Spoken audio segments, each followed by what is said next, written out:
નમસ્કાર. કુંડલી પરથી જાણો કયો ગ્રહ કમજોર હોવાથી એ ગ્રહને સંબંધિત કઈ બીમારી થઈ શકે છે. સૂર્ય કમજોર કે અશુભ હોય તો શરીરમાં બળતરા, હૃદયરોગ કે નેત્રરોગ થાય છે. ચંદ્ર કમજોર કે અશુભ હોય તો અનિદ્રા, ઊંઘમાં ચાલવાની આદત, કફ અને તાવ જેવા રોગ થાય છે. મંગળ કમજોર કે અશુભ હોય તો માથામાં દુખાવો, હાડકામાં ઈજા થવી અને પીળો તાવ જેવા રોગ થાય છે. બુધ કમજોર કે અશુભ હોય તો ગળાના રોગ, નાક સંબંધિત રોગ અને ત્વચાના રોગ થાય છે. ગુરુ કમજોર કે અશુભ હોય તો શરીરની ચરબી વધવી, મોટાપો, ડાયાબિટીસ અને પેટ સંબંધિત બીમારી થાય છે. શુક્ર કમજોર કે અશુભ હોય તો પથરી, સ્વપ્નદોષ, શીઘ્ર પતન, યુરિન સંબંધિત રોગ થાય છે. શનિ કમજોર કે અશુભ હોય તો પગમાં ઘૂંટણમાં દુખાવો, પોલિયો અને પગ સંબંધિત પરેશાની થાય છે.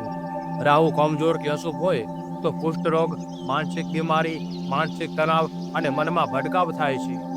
કેતુ કમજોર કે અશુભ હોય તો સફેદ કુષ્ઠરોગ, ગર્ભસ્રાવ અને ચામડીના રોગ થાય છે.